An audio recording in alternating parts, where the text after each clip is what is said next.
ભાજપમાં જોડાવા તૈયાર। કોઈ પદ મળે તો લોક કલ્યાણના કામો સરળતાથી થઈ શકે। સત્તા મેળવવાનો કે પદ પર રહેવાનો કોઈ મોહ નથી। ગઈકાલે મણાર ગામે સભામાં કહ્યું હતું કે ભાજપમાં નહીં જોડાવ।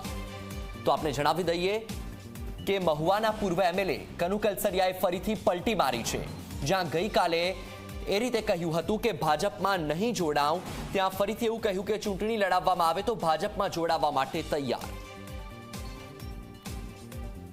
જ્યારે અતિશય આગ્રહ થયો, એ આગ્રહને હું બરાબર રીતે ફેસ ના કરી શક્યો, ત્યારે મારે કહેવાની જરૂર પડી કે ભાઈ જો મને લડાવતા હોય તો ચાલો હું વિચારું ચોક્કસ। હવે એ આખરે એ પાર્ટીને આધીન છે। મારી કોઈ એવી ઈચ્છા નથી કે મારે સત્તાની હારે ચોંટેલા જ રહેવું, પણ છતાં જો આપણને એવું પદ આપતા હોય તો આપણા સ્થાનિક લોકોના ઘણા બધા કામો સરળતાથી પાર પાડી શકાય।